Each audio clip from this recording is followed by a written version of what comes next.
Welcome to the deep dive, where we really try to get past the surface noise and dig into what's actually important. Yeah, getting to the core of things. Exactly. And today, we're unearthing something, well, pretty compelling. It's a message, reportedly from Archangel Gabriel. Right. That framing itself is quite striking. It is, and it dives into why so many of us might be feeling just completely exhausted right now, utterly drained.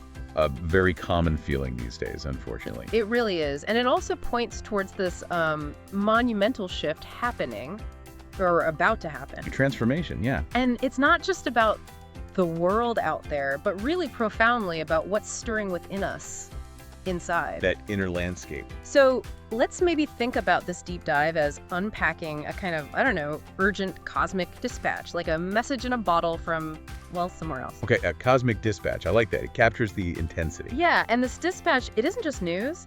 It feels more like a diagnosis, maybe a forecast, and definitely a call to action all rolled into one. A multi-layered message then. Totally. It suggests humanity's like this magnificent, complex organism that's currently experiencing this extreme exhaustion, almost like our collective operating system is just crashing. That's a powerful analogy, a system overload. Right.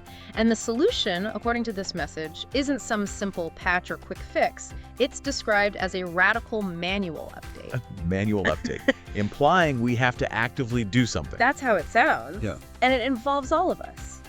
The message itself is titled Extreme Exhaustion on a Massive Scale. Message from Archangel Gabriel. Quite the title. Doesn't pull any punches. Not at all. And it touches on, well, pretty much everything. From the personal fatigue you might be feeling day to day, That constant drain. to the subtleties of your inner communication, how you connect with yourself. Then it zooms out to cosmic events, stuff happening on a universal scale. So micro and macro. Exactly. And even the very nature of reality, suggesting it acts like a powerful mirror for us. It's this huge, intricate landscape of ideas we're going to try and navigate together. Sounds like quite the journey for this deep dive. So let's start at the beginning. What's the core message here? And maybe the most pressing question for many. Why are we all feeling so profoundly tired? Well, I think what's really fascinating here, right from the start, is how this message takes a very common human experience. I mean, who hasn't felt drained or overwhelmed lately? Right, it's almost universal. Exactly. And it frames that feeling within this much larger, almost cosmic context. It immediately identifies what it calls a deep, widespread, energetic exhaustion. Affecting our evolution, it says. Yes, impacting human evolution and growth. It suggests that what you might be feeling personally, that fatigue, is actually part of something much, much bigger. So it's not just me being lazy or not getting enough sleep. According to this, no. It's about us as an entire species going through this. Certainly a message that stands out, even if you read a lot of spiritual communication. Yeah, it feels different somehow. And I think for listeners, maybe some who are encountering this kind of channeled material for the first time, or even those who are familiar with it, it's worth remembering that messages like this, whether you interpret them literally as, direct divine communication, Or maybe more metaphorically. or metaphorically, exactly, like deep archetypal wisdom bubbling up. Yeah. They often serve as these powerful catalysts for some pretty profound self-reflection. That makes sense. It gets you thinking. It does.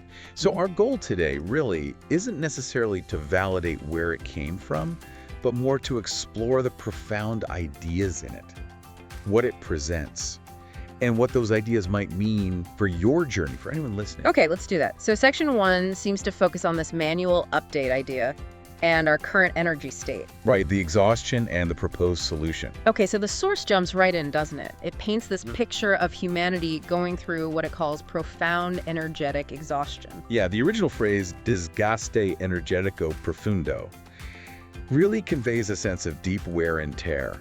It sounds serious, like it's not just a minor slump we're talking about here. This state is described as being so intense that it's actually compromising our natural capacity for evolution and for sustained growth.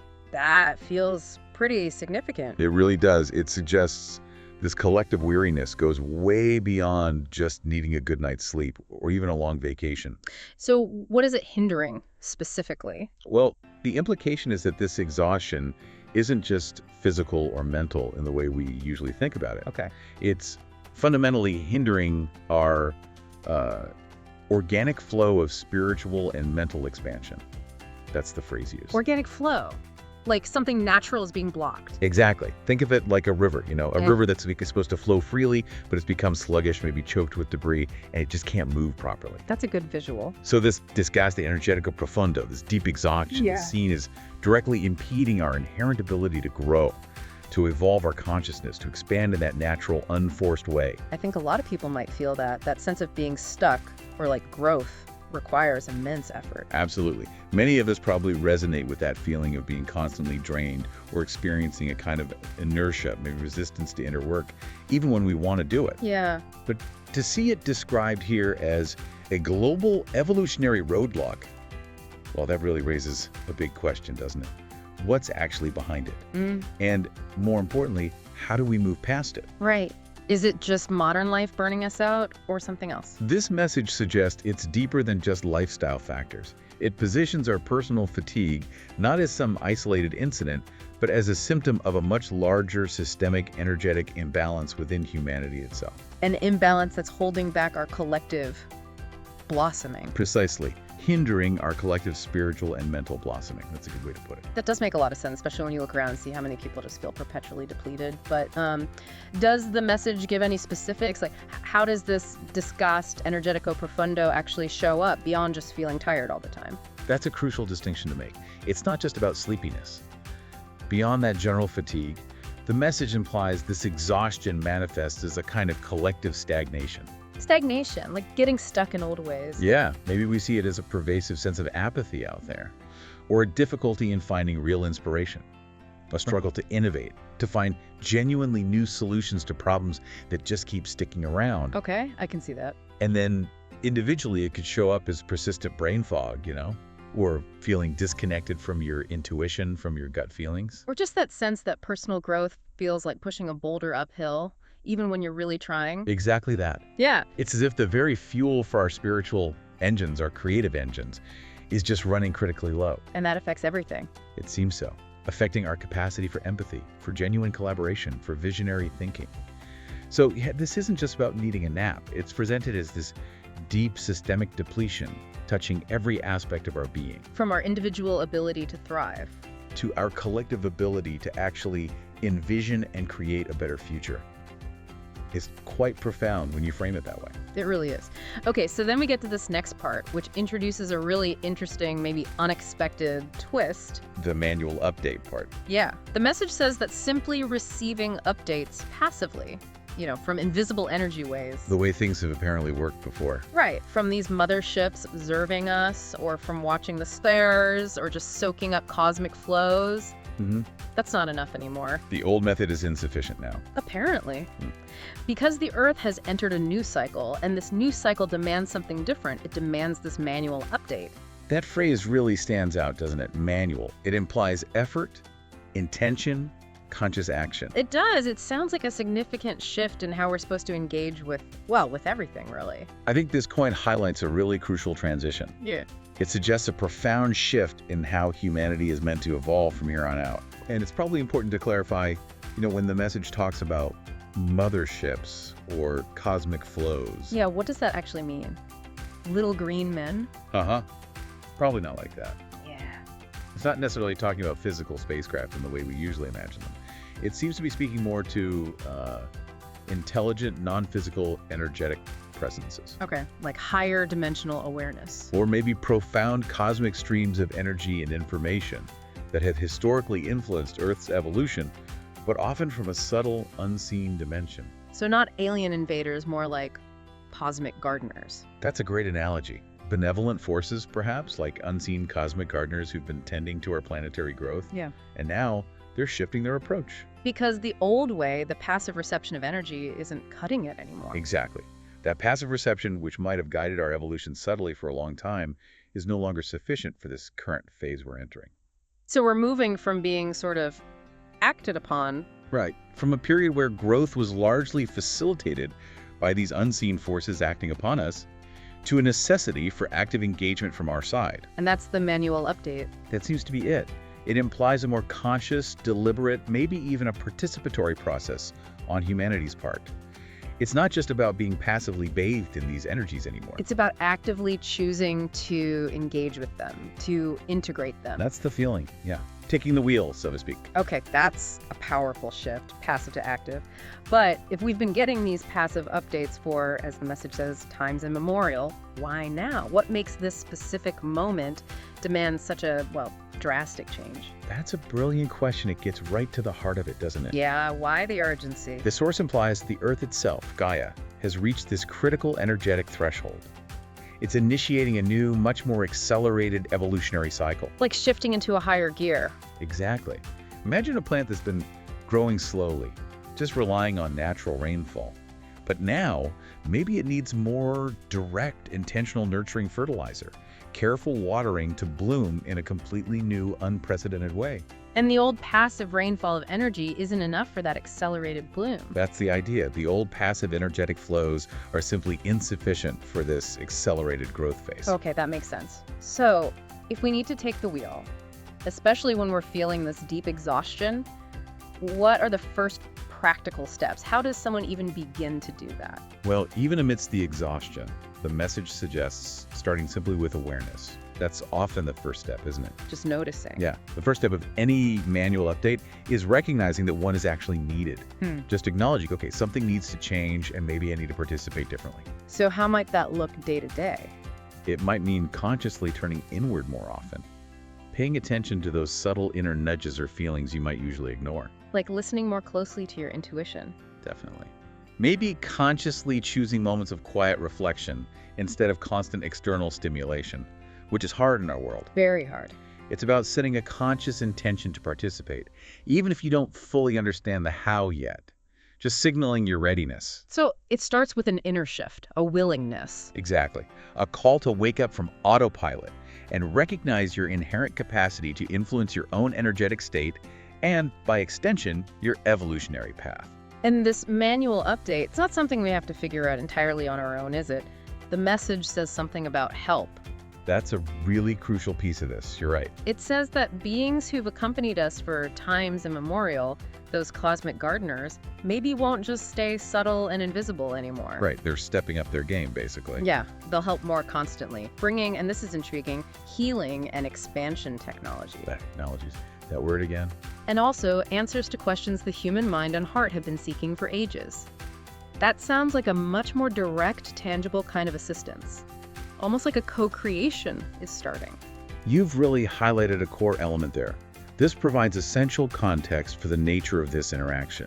It's described specifically as a direct interaction. Direct interaction. Okay. And it's seen as crucial for restoring some kind of lost balance and for harmonizing Earth's energy, its love, with higher dimensions. So it moves beyond just abstract spiritual ideas. It really seems to. It points towards a more tangible, even if still unseen by most, collaboration. These subtle, invisible presences are portrayed as stepping forward, becoming more constant in their aid. Like the veil is thinning. That's a common way to put it, yeah. It implies a breaking down of previous boundaries or separations between dimensions, suggesting a more integrated existence is possible. Where these unseen helpers who've maybe guided us subtly throughout history now play a more constant and direct role in our collective journey. It's a shift from that subtle influence to active co-creation. offering not just guidance, but practical technologies and direct answers. Yeah, which speaks to a new level of readiness, perhaps, on humanity's part. A new maturity, maybe, in our ability to receive and handle that kind of interaction. That's a truly profound shift in the relationship. But, for listeners who might find this whole idea of unseen helpers and direct interaction a bit out there. Sure, can sound very abstract, absolutely. How can we understand this in a way that feels more tangible, maybe more personal? Is it always about some external force, or could it also be about awakening something within ourselves? That's a very fair and really important question, because these concepts can feel quite far-reaching, and I think the answer is likely both hands. Okay. While the message does speak of external beings or helpers, it's often crucial in many spiritual frameworks to remember that the external frequently mirrors the internal. The mirror principle again. Exactly. So this increased direct interaction could be interpreted in a couple of key ways. On one hand, yes, it could mean a more perceptible, more conscious connection to these benevolent forces. How might that feel? Maybe through clearer, intuitive messages that just pop into your head, more meaningful synchronistic events happening in your life, even more vivid dreams or deeper insights during meditation. Like tuning into a radio station that used to be all static, but now it's coming in crystal clear. Perfect analogy. That's one way to see it.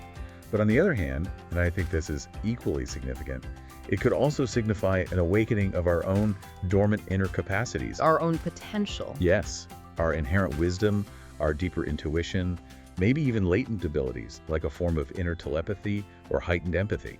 So as we raise our own vibration, we become better able to perceive these higher energies. Precisely. Whether they originate from external helpers or from our own higher self, that distinction might even become blurry. It becomes more like a fluid dance. A dance between receiving guidance and activating our own divine potential. Exactly.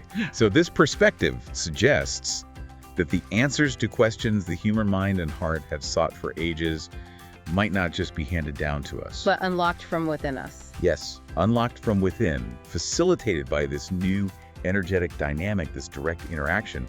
It's empowering, really. It is. So, okay, if that's the interaction, what about the how? The mechanics of this whole update. The message gives us two fundamental pillars for it. Right. Technology and love. Yeah, technology and love. It's an interesting pairing, isn't it? Love is described as the base, the foundation. The grounding principle. And technology is the instrument, the tool. And this combination, it says, is what will awaken human consciousness more broadly and creatively. That does sound like a future powered by both the heart and innovation. But maybe not technology and love as we typically define them. I think that's key. That synergy is critical, and you've hit on a vital point about maybe needing to redefine or broaden our understanding of those terms. So it's not one or the other. No, it's presented as a powerful synthesis. To really get a feel for this synergy of technology and love, maybe imagine ancient spiritual practices like meditation. Okay. We often think of meditation as a kind of inner technology, right? A technique for transforming consciousness. Now imagine that amplified maybe by modern understandings of neurofeedback or quantum physics or subtle energy fields. So technology here isn't necessarily a new app or a physical gadget. It might not be.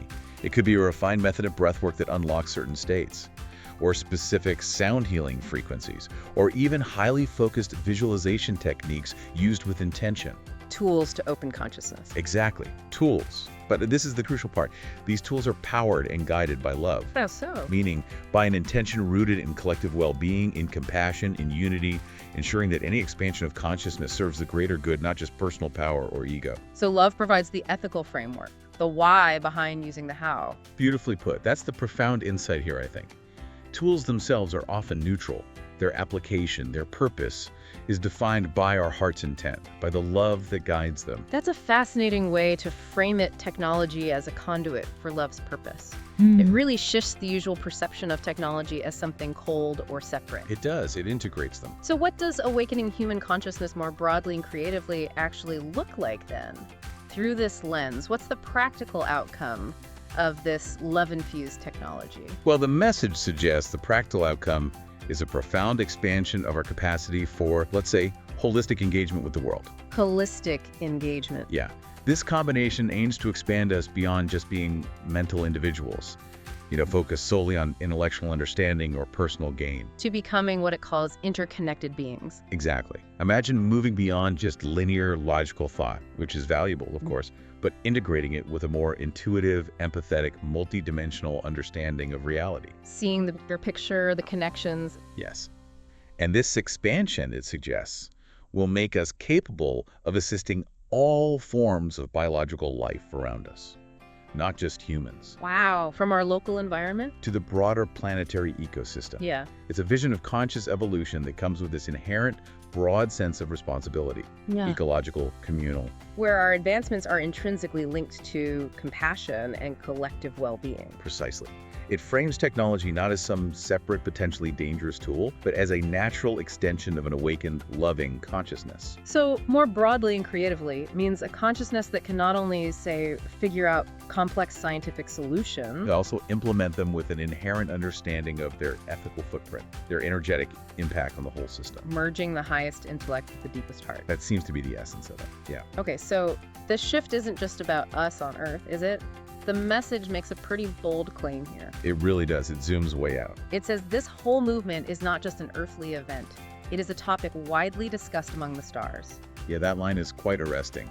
Discussed among the stars. And it adds, the entire universe accompanies this process. That's just a staggering scale to even try and comprehend. It absolutely emphasizes the cosmic scale of what's supposedly unfolding. It lifts the whole narrative out of just a planetary context. Makes you feel less like we're just isolated on this little blue marble spinning alone in space. Exactly. This perspective presents Earth's transformation not as some isolated local incident, but as a truly significant event within a much larger universal drama. Implying a deep interconnectedness between our planet and everything else. That's the feeling. The idea that this is widely discussed among the stars and that the entire universe accompanies this process elevates humanity's current shift. It makes it a point of profound interest for, well, universal consciousness, whatever form that takes. So our evolution here has ripples. It matters beyond Earth. That's what it strongly suggests. That our evolutionary trajectory has implications far beyond our own atmosphere, possibly influencing or being observed by other intelligences, other energetic systems throughout the cosmos. Wow. That really expands your sense of place in the universe, doesn't it? It does. It positions Earth as potentially a key player in a much grander unfolding story of cosmic evolution and interconnectedness. It encourages us to see ourselves not as alone, but maybe as part of a vast universal family. Whose struggles and breakthroughs are actually noticed. Exactly. Not unseen or unacknowledged. It adds a layer of significance to what we're going through. That's a mind-boggling thought. If the entire universe is watching, or even participating somehow, what kind of discussion could possibly be happening among the stars? Is it like cosmic gossip? Probably not gossip in our sense. But that phrase really stretches our imagination, doesn't It it? really does. When it speaks of discussion among the stars, I suspect it implies something more like an energetic resonance, or perhaps a collective focus of universal consciousness, attention and intention being directed towards Earth. So less about literal chatter, more about focused energy and awareness. That seems more likely within this kind of framework, a collective energetic awareness and perhaps even support being offered. Okay. And what about the stakes? What could be the universal implications if Earth manages this transition successfully? Or if it doesn't? Now you're touching on the potential cosmic significance. The message seems to imply that if Earth is in a control, a planet known for its incredible biodiversity and the unique way consciousness is developed here, if we successfully navigate this intense shift, it could potentially set a precedent, maybe a template for other developing planetary systems in the universe. Like we could become a case study, an inspiration. Possibly. Demonstrating how a civilization, a species, can consciously move through such an intense energetic transformation, embracing both advanced technology in that broader sense and profound love or unity consciousness. And if we falter? Well, conversely, if we were to falter, perhaps it would represent a significant missed opportunity, maybe a delay in some larger cosmic timeline or plan. So our transition is like a pivotal moment, a test case. The message certainly frames it that way, like a universal test or maybe a graduation with potentially far-reaching energetic ripples affecting the wider cosmos. It implies our local story has galactic significance. Wow. Okay, no pressure then. Right. Just a little bit. And then it gets even more dramatic, connecting this cosmic shift to our immediate physical reality. It says, even the climate of the Earth reflects the instability of this transition. Yes, that's another huge statement. The planet itself, Gaia, feels the pressure of change. So, does this mean what we're seeing with extreme weather, environmental shifts? It might be more than just carbon emissions and natural cycles. This is where the message offers that deeply spiritual or energetic lens on our current global challenges. It suggests a direct, palpable link. A link between the energetic instability of this whole transition And the global climate patterns we're observing. Yes. It frames these environmental changes not just as physical phenomena resulting from human actions or natural processes. but also as symptoms, symptoms of a deeper planetary energetic shift. Exactly. As if the Earth itself is reacting to, or maybe reflecting, the massive energetic overhaul that both humanity and the planet are undergoing. Like Gaia is physically expressing the stress of the transformation. That's one way to interpret it, a kind of energetic resonance, where our collective internal state, our turmoil, our potential for transformation, and these larger cosmic shifts are manifesting outwardly as environmental upheaval. That's a profoundly different way to look at climate change and ecological crisis. It is. It suggests these challenges are deeply intertwined with humanity's own internal state, our collective energetic condition. It moves beyond a purely material explanation. to one that includes the energetic and spiritual dimensions of our existence. Right. It connects our inner world directly to the very fabric of the planet, suggesting that the external chaos we see is, in part, a mirror reflecting our internal turbulence. So following that logic, if climate instability reflects this energetic transition, does that mean as humanity makes progress with its manual update, finds more inner balance, the planet's climate will just naturally stabilize? Well, it sounds like it's presented as a complex reciprocal relationship, not necessarily a simple linear cause and effect. Ah, okay. Not just fix ourselves, fix the planet instantly. Probably not instantly, no. More like a deep interwoven dance between human consciousness and planetary well-being. The message implies that as humanity does undergo its internal reorganization. Releasing old patterns, Yeah. moving towards those higher frequencies of love and unity it talks about. Exactly. As that shift happens in our collective consciousness, it will naturally resonate with the Earth's own energetic field. It will help to bring the planet into greater harmony. Like tuning forks. If we all start humming at a higher frequency. The Earth's larger tuning fork responds in kind. That's a perfect analogy for the principle described here. So while dealing with the physical causes of climate change is still vital, Absolutely crucial, yes. This perspective doesn't negate that. but it suggests that a fundamental shift in our collective energetic and spiritual state is also necessary. Maybe even foundational for lasting balance. That seems to be the implication. That true, lasting planetary balance requires both external action and internal transformation.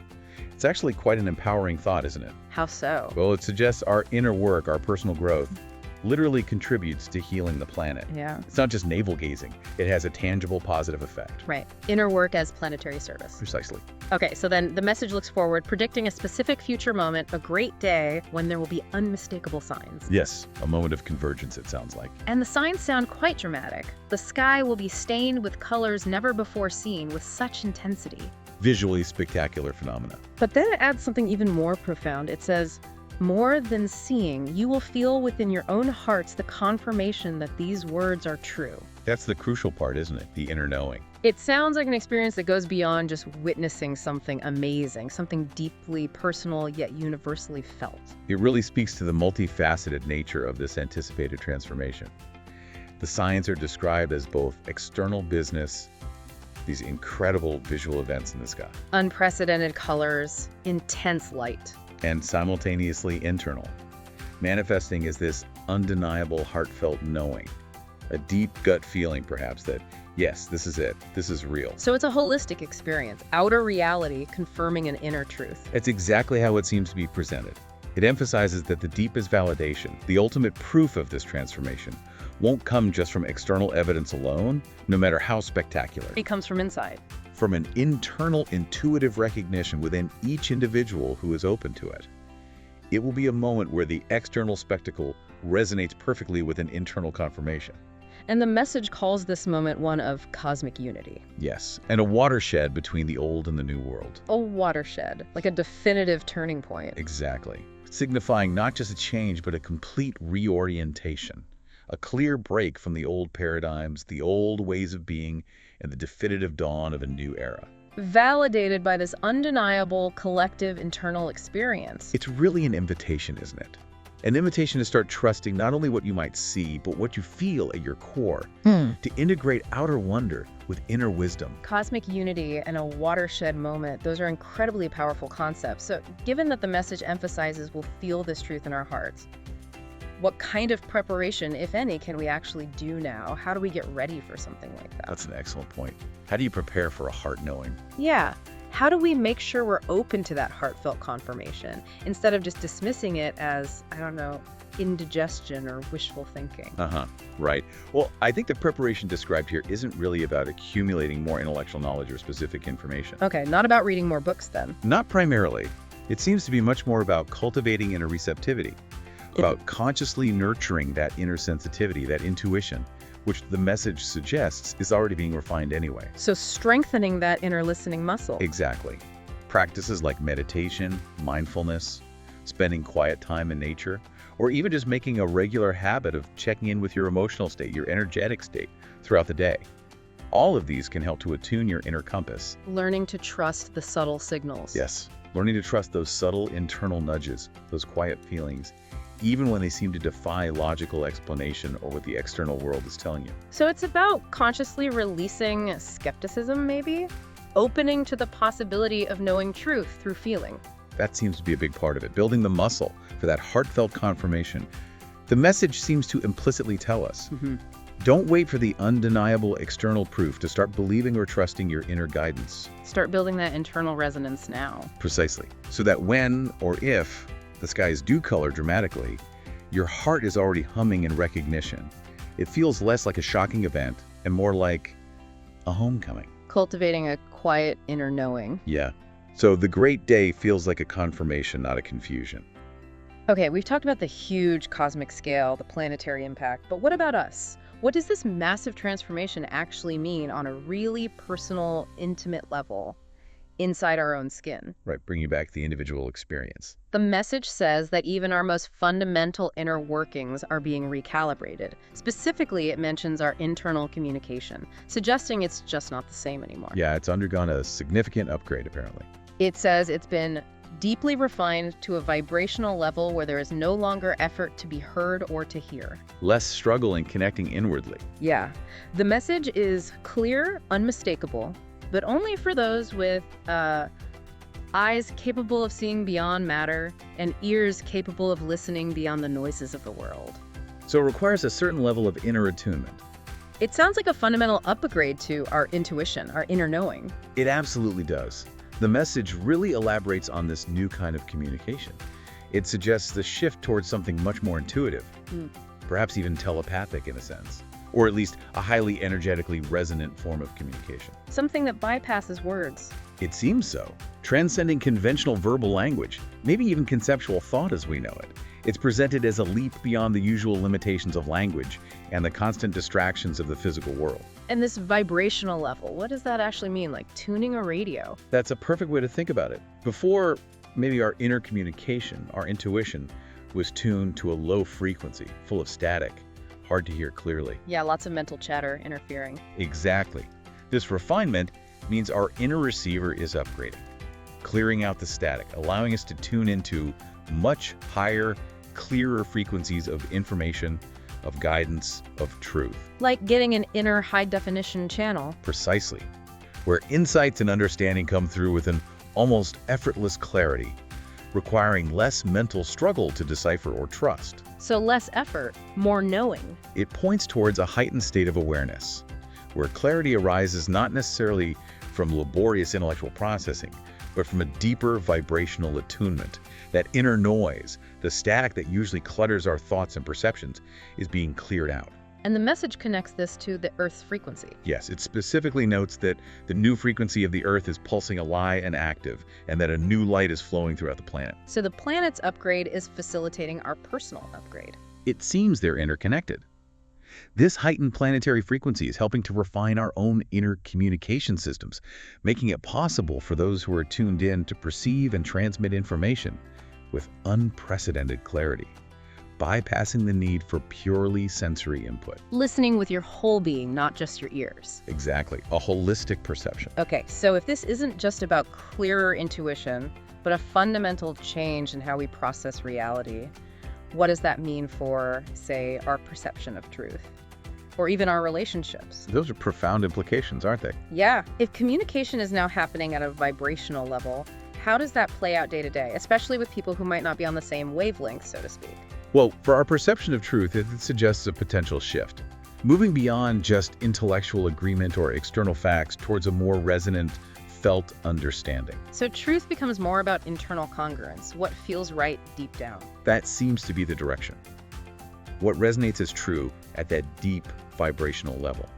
Now, in relationships, that could be incredibly liberating, but also potentially challenging at times. How so? Well, for those who are also becoming attuned, connections could deepen exponentially. You might foster a sense of profound understanding, empathy that goes beyond words. Imagine really feeling another person's state with clarity without needing them to spell it out. That sounds amazing, actually. Less misunderstanding. It could be, but it could also highlight energetic dissonances more clearly. clashes with people who are perhaps not yet operating at these more refined frequencies. So it might lead to some relationships naturally falling away if the vibration doesn't match. That's a possibility mentioned in many similar teachings.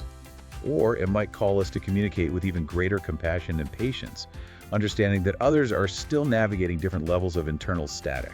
A call for more authentic connections then, less superficial. It certainly implies a shift towards that, where energetic integrity, being true to your own vibration, becomes really paramount in how you relate. This whole deep dive, this transformation, it doesn't sound easy or comfortable all the time, does it? Definitely not presented as a walk in the park. The message says it's essential that you free yourself from the need to be constantly comfortable. It's a big ask for many of us. For the true now is to immerse yourself in your inner sovereignty. That's a powerful statement. Embrace the challenge. Let go of needing everything to feel easy. It truly is powerful. And it speaks directly to the implications of this discomfort we might feel. Transformation, especially one described as being this massive, this fundamental, it inherently involves shedding the old patterns, old attachments, and definitely the attachment to constant ease or predictability. Growth often involves growing pains. Exactly. The journey isn't meant to be perpetually smooth sailing. The resistance we feel, the discomfort, is often just the old self, the old patterns, clinging on, resisting the change. And inner sovereignty. What does that really mean here? It suggests this profound self-reliance, a self-governance of your own energetic and spiritual being, taking full ownership of your internal landscape. Becoming the master of your own energy, your own consciousness. Yes, rather than being constantly swayed by external conditions or by that internal craving for superficial comfort or approval. And achieving that requires active participation, consciously diving in. It seems so. A conscious choice to delve into your true self, even when it feels challenging or unfamiliar. And the message emphasizes the speed of this. This transformation comes with a speed never before experienced. Things are accelerating. Massively, it seems. And our internal communication, as we discussed, has received this monumental update, which profoundly alters how we perceive, feel, connect. So this rapid, deep change requires us to let go of needing comfort, because the very ground is shifting beneath our feet. That's the sense of it. The foundations of our perception and connection are being reshaped so quickly. Clinging to old comforts becomes counterproductive. It's about finding your stability within and that inner sovereignty. Rather than demanding stability from a rapidly changing outside world. Exactly. It's a call to become your own anchor in this sea of change. That idea of inner sovereignty is incredibly appealing, especially when the world feels like it's constantly pulling you in a million directions. But how do you actually cultivate that, especially amidst the discomfort? Great question. How do you practice it? Yeah, when the old patterns are screaming for comfort, for the familiar, for safety. Well, cultivating inner sovereignty, especially during intense change, seems to be fundamentally about consciously choosing where you place your attention and your energy. Okay, being intentional. Yes. In practice, it might mean recognizing when you're automatically seeking external validation or external comfort or distraction. Which we all do. Constantly. And then gently, consciously redirecting that focus inward. Maybe pausing before reacting to something triggering, taking a deep breath, asking yourself, okay, what is my internal truth right now? What feels authentic to me in this moment? Establishing boundaries might be part of it too. Absolutely. Clear, energetic boundaries. Learning to say no with clarity and kindness to things, people, or situations that consistently drain your energy. And prioritizing moments of quiet self-reflection. Even if they feel uncomfortable at first, like sitting with the yuck. Especially then. The discomfort often arises precisely because our ego, our conditioned self, resists change. It sees change as a threat to its known territory. So inner sovereignty is about stepping back, observing the discomfort. Yes, stepping into the role of the conscious observer, acknowledging the fear, the discomfort, the resistance, without letting it dictate your choices or actions. It's a practice then, continuous. A continuous practice of self-awareness, self-trust, and asserting your authentic self over those conditioned responses or societal pressures that might otherwise pull you off your center. It's like an internal declaration of independence, repeated daily. Okay, so if you've been feeling really off lately, physically or emotionally, this message might actually offer an explanation. It certainly provides a framework for understanding those experiences. It says you're likely going through a phase of reorganization. That sounds intense. It does, like everything's being shuffled around inside. And these activations, new energies maybe, are seeking new space within your cells, your mind, your soul. Reconfiguring your system. And because of this internal reshuffling, intense physical or emotional sensations might bubble up. Old stuff, old stories coming to the surface to finally be released. Things you thought you dealt with, maybe. Or things you didn't even know were there. And the advice is very clear. Don't fight them. Just recognize and allow them to dissolve. That's such a compassionate way to frame what can be a really difficult, confusing experience for people. It really is. It reframes it completely. This whole process is described as alchemy on a massive scale. That's a powerful image. Alchemy, turning lead into gold. Exactly. So these intense sensations, physical or emotional, the surfacing of these old stories, maybe old traumas, limiting beliefs we picked up, unresolved emotions. Believe. Right. They aren't signs that something is wrong or that you're going backwards. Instead, they're presented as a necessary part of a deep cleansing and integration process. The alchemical process. Yeah. These activations are essentially new light, new energy, working to reconfigure your entire being from the cellular level right up through your mental and spiritual bodies. So the discomfort is actually productive, a sign of healing. That's the perspective offered. Yeah. It reframes discomfort as a necessary, even beneficial part of profound inner healing. It offers reassurance. Don't be scared by the intensity. This is a process of alchemy on a massive scale. Your system is just recalibrating, clearing out the old stuff. Clearing out what no longer serves the new, higher frequencies that you're trying to integrate.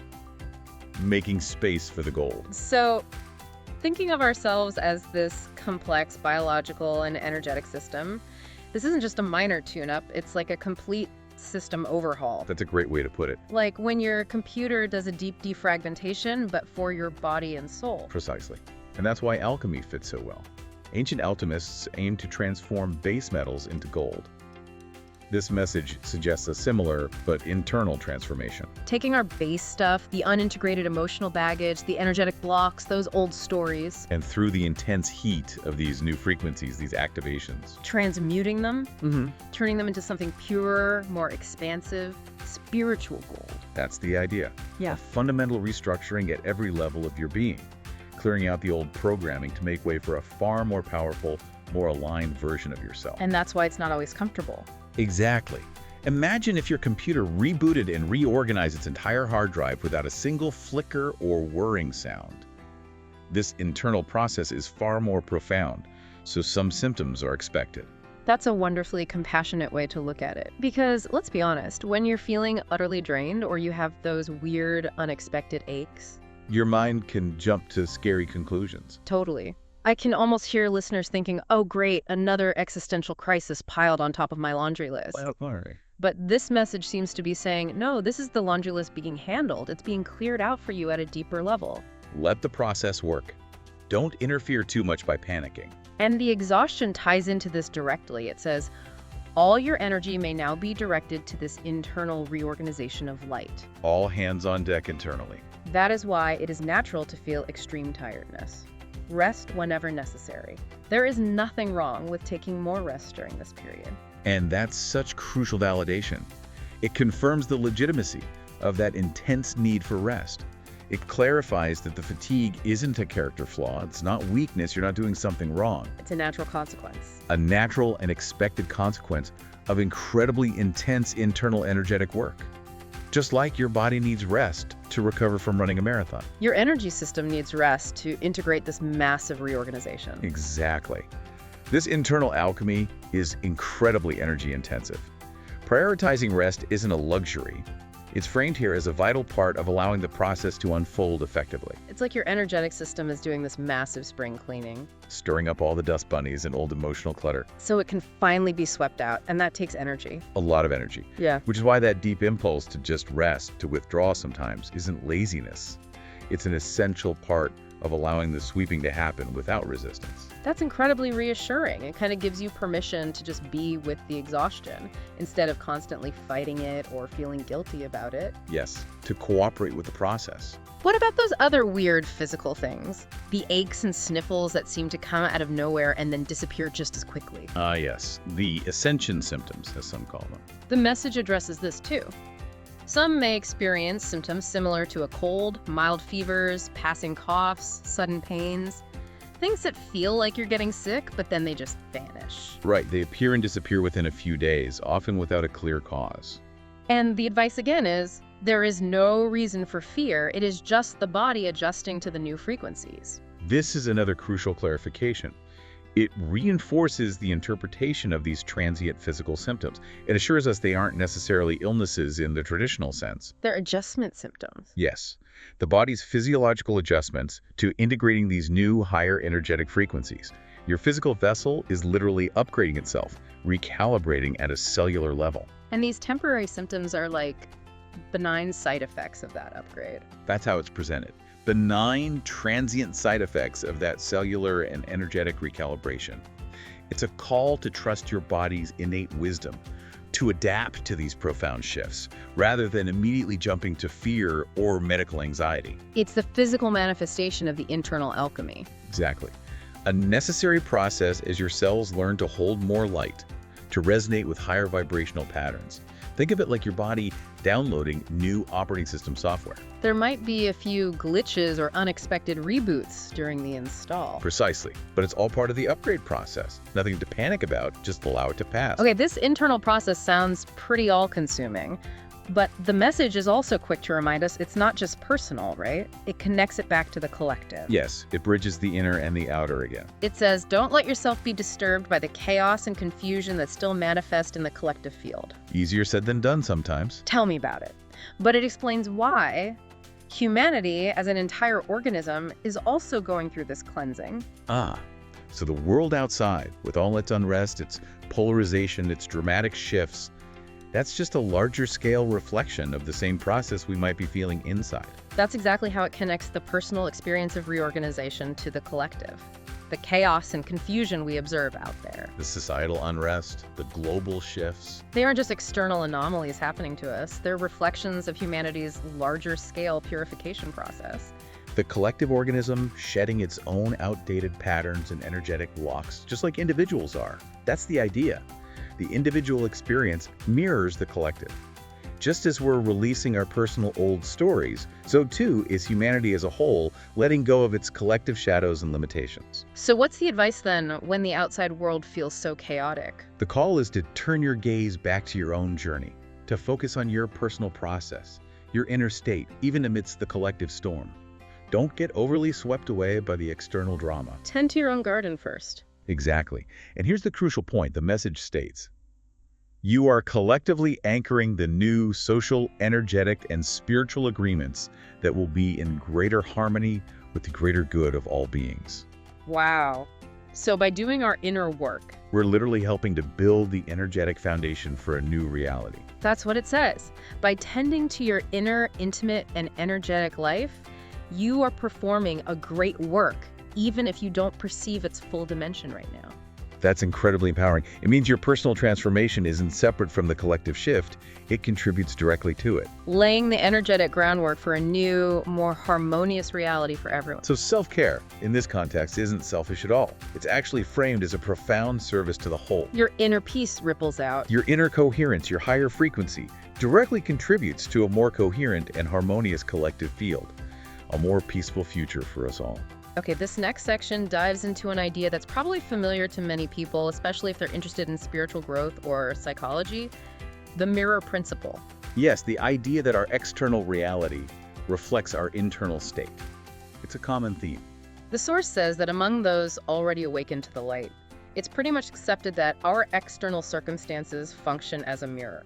Reflecting back to us. Reflecting what they need to heal, transform, or work on. It suggests reality is giving us constant, valuable feedback. It's a fundamental principle, really, found in many spiritual traditions and even some psychological models. It emphasizes personal responsibility for how we perceive and experience our reality. So the challenges we face, the difficult patterns we encounter, even the annoying people. Yes, even them. Ugh. They aren't just random occurrences, according to this view. They provide crucial feedback. They highlight aspects within us. Her fears, limiting beliefs, unhealed wounds, unconscious stuff. Exactly. Things that are ready or ripe for healing, for transformation, for being brought into conscious awareness. So it's about seeing that what we perceive out there often has roots in here. Precisely. It allows us to use our outer world almost like a diagnostic tool for inner growth. Hmm. It encourages us to look beyond blaming external circumstances or other people. And instead turn inward to understand the lesson. Yes, to understand what our reality is trying to teach us about ourselves.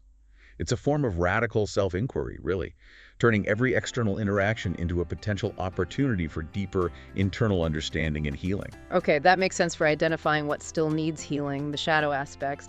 But then the message takes it a step further, and this part feels really uplifting. It does offer a beautiful counterbalance. It asks this question: have you ever considered the other side of that truth? The positive reflection. Yeah. Have you ever noticed that the world also reflects back to you your greatest virtues, your talents, and your internal achievements? It completely flips the script, doesn't it? It encourages us to see ourselves not just through the lens of what's broken or needs fixing. But through the lens of what's already whole, beautiful, and magnificent within us. It absolutely does. It invites a much more celebratory and genuinely empowering perspective.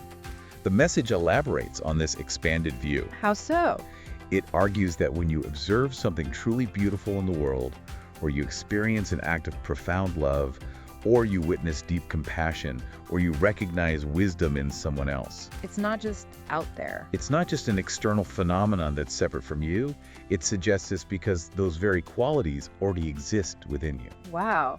Okay, say more about that. As the source puts it, you can only recognize outside what you already carry within. That's a profound reframe. So if I see beauty in a sunset, It's because you hold the capacity for recognizing and embodying beauty within your own soul. if I'm moved by an act of selfless love, It's because that frequency of love is present and active within your own heart. if I admire someone's wisdom, It's because a spark, a seed of that same wisdom resides within your own essence, waiting for you to fully acknowledge and claim it. that really flips the script. It invites celebration, not just critique. Exactly. A celebration of what's already whole and flourishing inside you. It's an encouragement to celebrate those incredible qualities that await your recognition, Not just focusing on what needs healing. but deeply acknowledging and appreciating what is already healed and flourishing in you. It's about recognizing your inherent divinity, your light, your perfection, not just dwelling on the imperfections. Letting the world remind you of your own brilliance, not just your shadows. Beautifully said, yes. That is such a liberating thought. We're so often conditioned to look for the flaws in ourselves and others. This suggests that even our admiration for the good qualities in others is actually a clue pointing back to our own inherent potential. Precisely. It turns admiration into self-recognition. So does this mean the more we consciously appreciate the good we see in the world, the more we actually amplify that good within ourselves? That's exactly the dynamic it describes. It becomes a deeply empowering practice. The more you consciously choose to focus on, appreciate, and celebrate the virtues, the beauty, the love you perceive externally. The more you nourish and activate those same qualities internally. Yes.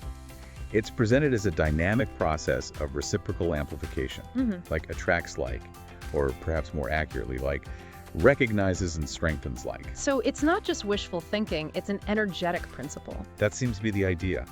What you give your attention and appreciation to grows both in your perception of the external world and within your internal landscape. So by intentionally seeking out and celebrating the good, You are actively participating in the expansion of your own inner light, your own beauty, your own wisdom, creating a more harmonious reflection both within and without. shifting from a deficit mindset, what's wrong with me, to an abundance mindset, what's already amazing in me and around me. Exactly.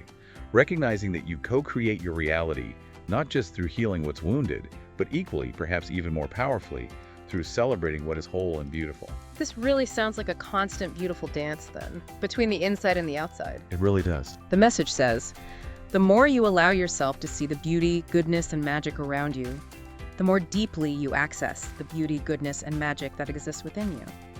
It paints a picture of this sacred reciprocal relationship. It's a beautifully described dynamic. We could definitely call it a sacred feedback loop. A sacred feedback loop. I like that. This perspective suggests that our perception of the world isn't just passive observation. We're not just cameras recording reality. We're active co-creators. Yes. Our internal state, our beliefs, our emotions, our focus profoundly influences what we even perceive and experience externally, and vice versa. So the internal nurtures the external. Meaning your inner state, your vibration, radiates outward, coloring your perception and potentially influencing the events and encounters you draw to yourself. And the external awakens the internal. Exactly.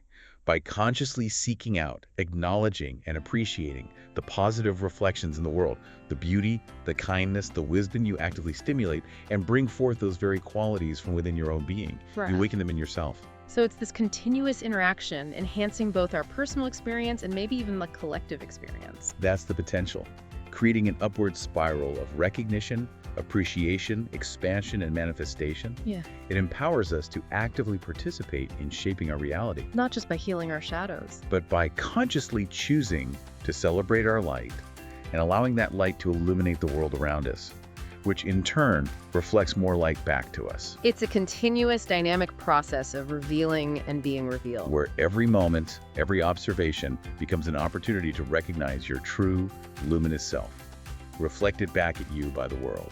Hashtag outro. Wow. Okay. What a truly profound, deep dive this has turned out to be. Just so much to take in. It covers a lot of ground, doesn't it? From the very personal to the cosmic. It really does.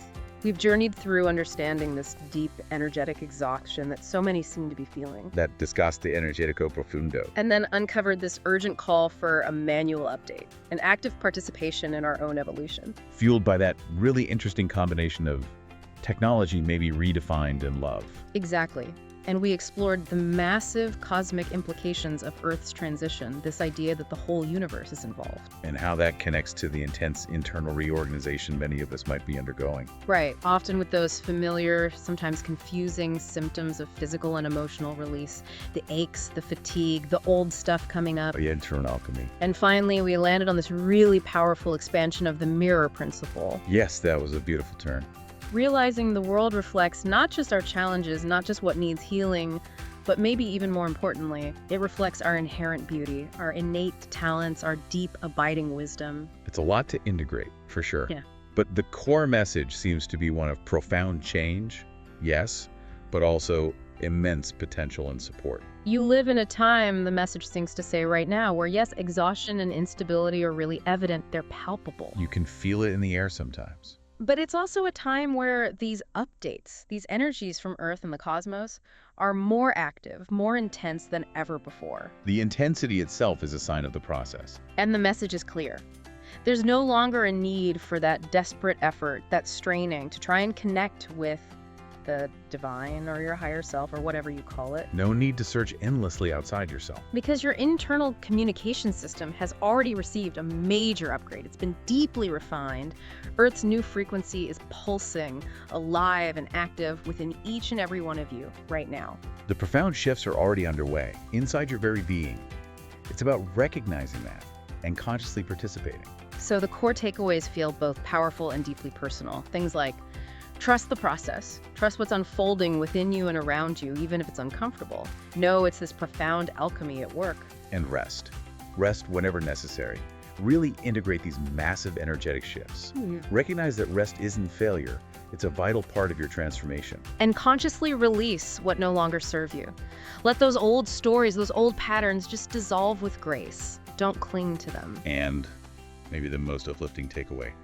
Celebrate what has already blossomed within you, what is already flourishing. Allow the world to mirror back your own magnificent light. Don't just focus on the flaws. Remember, the world around you is a reflection, but it's not just reflecting your challenges or your areas for growth. It is also, always, a magnificent reflection of your inherent beauty, your boundless light, your profound wisdom. See yourself in the good things. Exactly. Recognize yourself in the kindness you witness, in the awe you feel looking at nature, in those moments of deep insight or creativity you experience.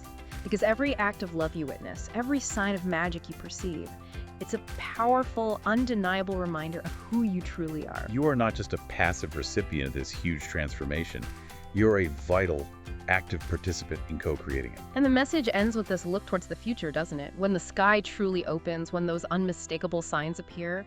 You will already have done the inner preparation. You'll be ready internally to receive the new. In that instant, the message assures us there will be no doubt left. You will all be together, united in the heart of the new earth, ready for this monumental transition. So perhaps the final thought to leave listeners with is this.